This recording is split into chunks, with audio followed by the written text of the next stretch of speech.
주님, 그렇습니다. 우리는 늘 주님만 바라보며 살기를 원합니다.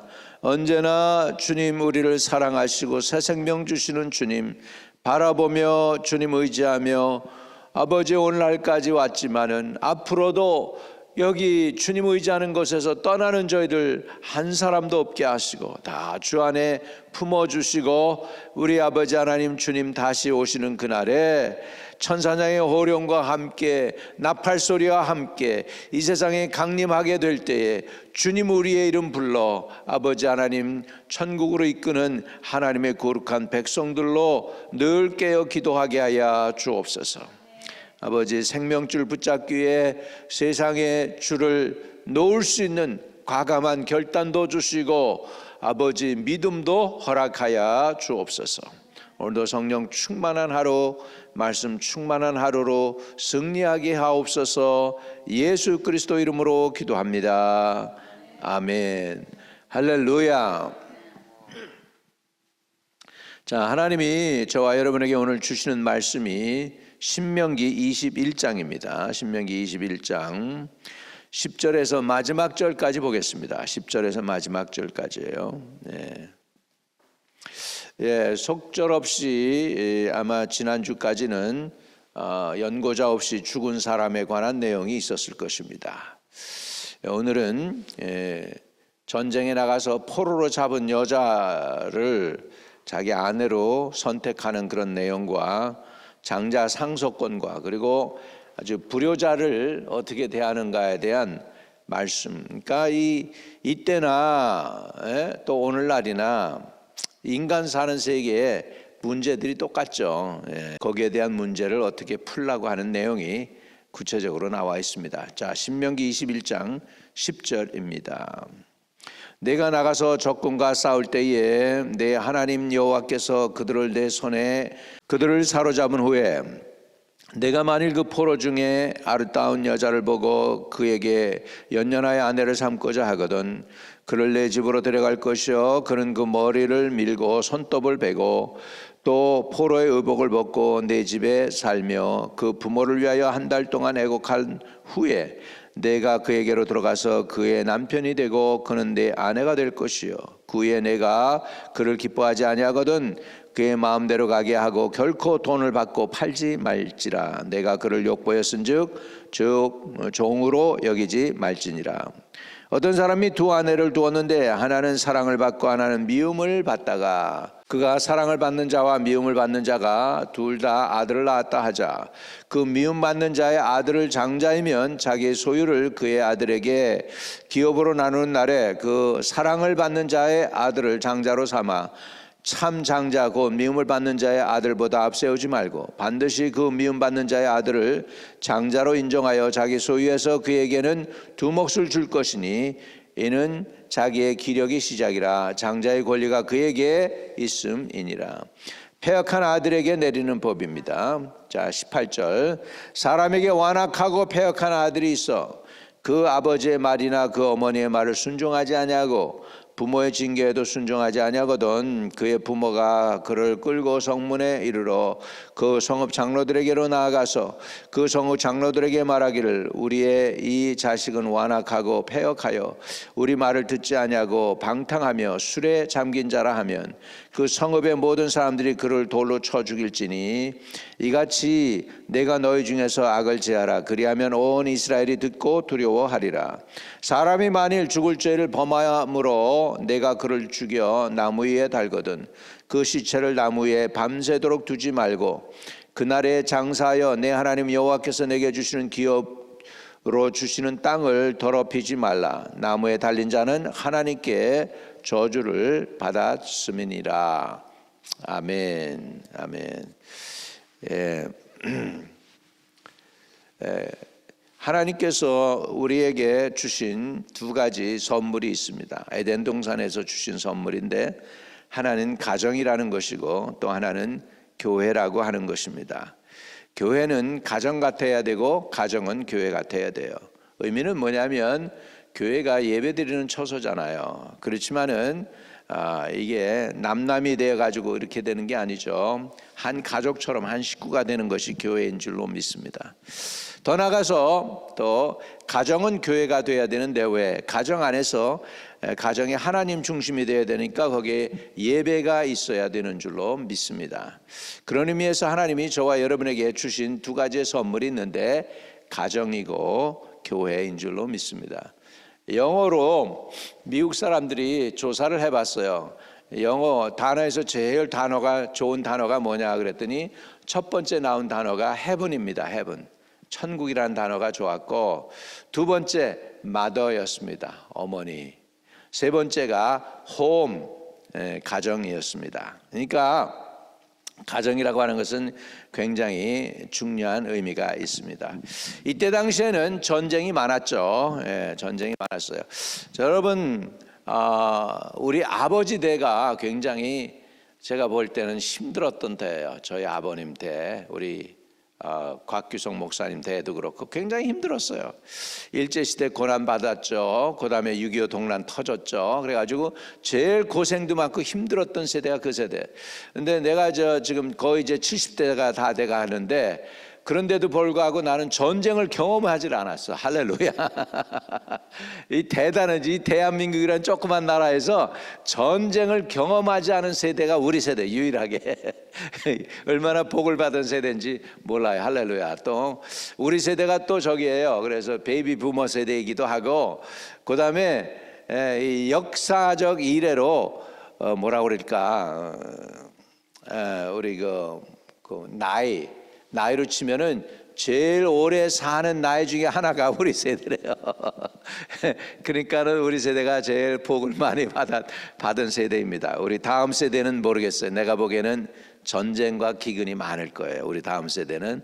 근데 지금 이 세대는 풍년의 7년이 지나갑니다. 이제 요게 풍년의 7년이 지나고 이제 앞으로 흉년의 세대가 오게 될 텐데, 보통 때보다 7갑절로 살기가 어려워질 때가 옵니다. 그럴 때 우리 믿음 지키기가 굉장히 어려워서 우리가 깨어 기도 많이 해야 될 줄로 믿습니다. 아무튼 간에 이런 와중에 가정에 관한 이야기가 여기 나오죠. 첫째는 여자 포로를 아내로 삼는 규정이 나옵니다. 여자 포로를. 원래 근데 유대인들은요, 가나안 족속에 멸하라고 했던 7족속이 있어요. 가나안 7족속은 결혼을 허락을 안 해요. 그래서 남자든 여자든 완전히 멸족시켜야 돼요. 그러나 그 외의 족속들은 괜찮아요. 결혼을 해도 돼요. 그렇습니다. 10절에 내가 나가서 적군과 싸울 때에 내 하나님 여호와께서 그들을 내 손에 넘기심으로 내가 그들을 사로잡은 후에 내가 만일 그 포로 중에 아름다운 여자를 보고 그에게 연연하여 아내를 삼고자 하거든 그를 내 집으로 데려갈 것이요 그는 그 머리를 밀고 손톱을 베고 또 포로의 의복을 벗고 내 집에 살며 그 부모를 위하여 한 달 동안 곡한 후에 내가 그에게로 들어가서 그의 남편이 되고 그는 내 아내가 될 것이요 그랬습니다. 여기에 보면 굉장히 인간적인 냄새가 나고 있어요. 그 얘기는 뭐냐면 인간의 그 감수, 이 감정이 여기에 포함되어 있는 것이죠. 11절에 내가 만일 그 포로 중에 아리따운 여자를 보고 그에게 연연하여 아내를 삼고자 하거든. 첫 번째 어떻게 되느냐? 그를 내 집으로 데려가라는 것이죠. 그리고는 관계를 맺고 하는 게 아니죠. 정복자로서 성욕을 채우려고 하는 그게 아니죠. 데려갈 것이요 그는 머리를 밀고 손톱을 베고, 머리를 민다고 하는 것은 이것은 이스라엘 백성들에게 뭐냐면 회개를 의미합니다. 마음이 바꾸어지는 거예요. 여성들도 무슨 마음을 새롭게 다짐하면 뭐 하죠? 머리 스타일이 달라져요. 머리 스타일이 달라진다고. 그러니까는 머리를 민다 하는 거는 이거는 회개를 의미합니다. 그러니까 너 옛날 섬겼던 내 우상 숭배했던 거나 종교 그런 것들에 대해서 포기하는 걸 의미합니다. 머리를 깎는 것은. 손톱을 베고 13절에 또 포로의 의복을 벗고 그랬습니다. 포로 취급하지 말라는 거죠. 그러면서 내 집에 살며 그 부모를 위하여 한 달 동안 애곡한 후에 내가 그에게로 들어가서 그의 남편이 되고 그는 내 아내가 될 것이라고 이렇게 표현하고 있습니다. 이 얘기는 뭐냐면 인간적으로 정복자로서 그냥 남자로서 막 우역 다짐으로 막 그렇게 할 수 있는데 그렇게 하지 말라는 것입니다. 인간으로 대하라는 것입니다. 한 달을 자기 부모를 위해 곡을 하게 하고, 죽은 부모였다면 그렇죠. 그리고 머리를 밀고 손톱을 깎고, 그러므로 인해서 회개하고 자기 옛날에 섬겼던 신들을 버리는 거죠. 완전히 이거는 회개를 의미하고 있습니다. 그렇게 한 후에, 그 후에 이렇게 한 달 지나서 그에게로 들어가서 그의 남편이 되고, 그런데 아내가 될 것이요. 그래서 육체의 결합이 있기 전에 먼저 정서적으로, 정신적으로 이 사람이 깨끗게 하고 성결케 하는 그런 과정을 통과할 수 있도록 허락하라는 것이죠. 인간적으로 대화하라는 것이죠.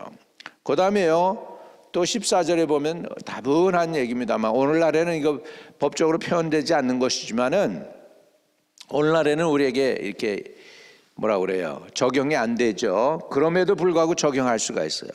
그 후에 내가 그를 기뻐하지 아니하거든 그의 마음대로 가게 하고 결코 돈을 받고 팔지 말지니라. 다시 말하면 노예 취급하지 말라는 거예요. 그래서 돈 받고 팔지 말라는 거예요.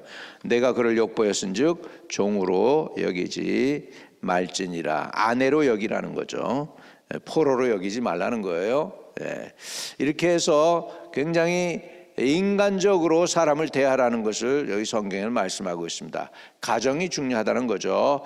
그 다음에 이제 15절부터 내오는 것은 장자의 상속권인데, 거기에 보면 이때 당시에는 아내를 여럿을 얻을 수가 있어요, 남자가. 그러니까는 아내가 둘이 있었다고 그러는데, 한 여자는 사랑을 받는 아내고 한 여자는 미움을 받는 아내예요. 근데 미움받는 아내가 먼저 장자를 낳았어. 그러면은 미움받는 아내가 장자를 낳았더라도 사랑받는 아내가 낳은 아들을 장자로 세우지 말고 법적으로 미움받았다 하자. 그럼에도 불구하고 그 장자가 진짜 장자이면 장자로 인정해 주라는 것이죠. 자, 그래서 16절에 자기의 소유를 그의 아들에게 기업으로 나누는 날에 그 사랑받는 자의 아들을 장자로 삼아 참 장자 곧 미움을 받는 자의 아들보다 앞세우지 말고, 하나님은 공평의 하나님이죠. 공의의 하나님이니까 이렇게 하라는 것입니다. 몰라요, 우리는 부인이 하나씩밖에 없잖아요. 그러니까는 우리는 여기에 대해서 잘 모르지만 아마 그 야곱을 보면은 레아보다는 라헬을 야곱이 더 사랑했잖아요. 그러다 보니까 요셉을 장자 취급을 하죠. 루벤이나 시몬이나 레위나 이 레아에게서 난 아들들보다는 요셉, 라헬에게서 난 아들을 더 사랑하는 걸 보면은 부인이 여럿이 있을 때 자기가 이렇게 페이버하는 부인이 있는 것 같아요. 페이버하는 자녀들도 페이버하는 자녀가 있고 그런 것 같아요. 우리 친척들 가운데에도 보면 자녀가 5인데 맏아들보다 우리 그 친척분이, 우리 삼촌이 둘째 아들을 좋아하더라고요. 둘째 아들을 좋아해.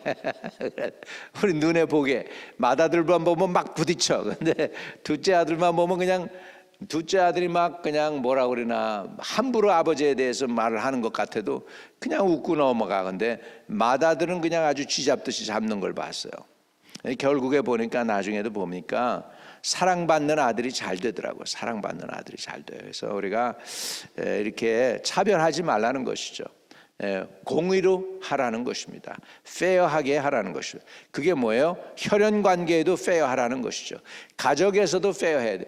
이 가장 친절하고 가장 따뜻하게 하고 가장 진심으로 대해야 되는 게 가족들끼리입니다. 그런데 우리는 우리나라 사람들이, 특별히 대한민국 사람들이 그런 게 많은 것 같아. 다른 사람들을 대할 때는 얼굴도 상냥하게 하고 웃음으로 대하지만 가족들은 함부로 대하는 것 같아요. 너무 가족이니까. 그래서가 아니라 가족들도 가장 친절하고 진실을 담아서 최선을 다해서 대하는 것이 우리 믿는 자의 도리인 줄로 믿습니다. 아멘. 네. 그리고 저 패역한 자를 하나님이 기뻐 안 하시나 봐요. 당연히 기뻐 안 하시겠죠. 그래서 18절에 사람에게 완악하고 패역한 아들이 있어 그 아버지 말이나 그 어머니의 말을 순종하지 아니하고 부모가 징계하여도 순종하지 아니하거든 어떡하라고 그랬어요. 그의 부모가 그를 끌고 성문에 이르러 그 성읍 장로들에게 나아가서 그 성읍 장로들에게 말하기를 우리의 이 자식은 완악하고 패역하여 우리의 말을 듣지 아니하고 방탕하며 술에 잠긴 자라 하면 그 성읍이 모든 사람들이 그를 돌로 쳐 죽일지니 이같이 내가 너희 중에서 악을 제하라 그리하면 온 이스라엘이 듣고 두려워하리라. 그래서 부모를 이렇게 괴롭히고 힘들게 하는 패역한 아들에 대해서는 돌로 쳐 죽이라고 말하고 있습니다. 성경에는 아주 부모 거역하는 것에 대해서 돌로 쳐 죽이라 이렇게 아주 구체적으로 말을 하고 있습니다. 말씀을 하고 있어요. 그래서 우리가 어려서 때부터 부모 공경하는 것을 가르쳐야 됩니다. 제가 홍콩에서 집회했는데 어떤 할머니가 기도 굉장히 슬픈 듯이 아마 지금은 돌아가셨을 것 같아. 할머니 내가 어떻게 기도해드려요? 그랬더니 이렇게 얘기해요. 우리 아들이 나를 맨날 때려요. 아들이 때린다는 거야. 아들이 나 좀 더 이상 때리지 않게 좀 해주세요. 이렇게 이런 게 의외로 많습니다. 네, 의외로 이런 패역한 자식들이 의외로 많다라는 사실이에요. 네. 40이 넘었는데 여러분 한국에서 얘기입니다만은 일본도 그러고요. 나이 40이 넘었는데 장가도 안 가고 부모에게 붙어가지고 기생충처럼 부모의 그걸 그냥 쏙쏙 빨아먹으면서 일도 안 하고 아무것도 안 하고 그냥 있는 그런 자녀들이 꽤 된답니다. 30%가 넘는다고 그래요. 하나님께 우리 기도해서 우리 자녀들도 복을 받도록 해야 될 줄로 믿습니다. 그러면서 이제 마지막으로 우리 주님에 관한 얘기가 나옵니다. 예수님에 관한. 아니 무슨 이런 얘기 가운데 무슨 주님이 나오나 그러는데 23절에요. 그 시체를 나무 위에 밤새도록 두지 말고 그날에 장사하여 내 하나님 여호와께서 내게 기업으로 주시는 땅을 더럽게 하지 말라. 나무에 달린 자는 하나님께 저주를 받았음이니라 그랬어요. 사람이 만일 죽을 죄를 범함으로 내가 그를 죽여 나무 위에 달거든 그랬거든요. 예수님이 십자가에 달려 돌아가셨습니다. 모세가 광야에서 뱀을 든 것처럼 인자도 달려야 하리라. 내가 들리면 모든 사람을 내게로 이끌겠노라 했습니다. 오늘 예수님은 저와 여러분의 죄가 되어서 저주 받으셨어요. 예수님이 우리가 받아야 될 그 저주 자리에 대신 가셔서 저주 받으셔서 저와 여러분을 속량해 주신 줄로 믿습니다. 그래서 저와 여러분이 예수님이 대신 받은 그 저주로 인하여 이제는 축복의 사람이 되고 구원 얻을 수 있는 사람이 되었습니다. 이 은혜를 누리고 또 누리고 또 누리는 저와 여러분 되시기를 주의 이름으로 축복을 드립니다. 우리가 예수 믿을 자격 아무도 없습니다. 구원받을 자격도 없고 죄 용서함 받을 자격도 없습니다. 다 100% 예수님이 해 주셨습니다. 오늘 주 예수님의 은혜를 생각하며 하루를 지내시기를 축복합니다. 하늘에 계시는 우리 아버지요, 이름이 거룩히 여김을 받으시오며 나라에 임하옵시며 뜻이 하늘에서 이룬 것 같이 땅에서도 이루어지이다. 오늘날 우리에게 일용할 양식을 주옵시고 우리가 우리에게 죄 지은 자를 사하여 준 것 같이 우리의 죄를 사하여 주옵시고 우리를 시험에 들게 하지 마옵시며 다만 악에서 구하옵소서. 대개 나라와 권세와 영광이 아버지께 영원히 있사옵나이다. 아멘.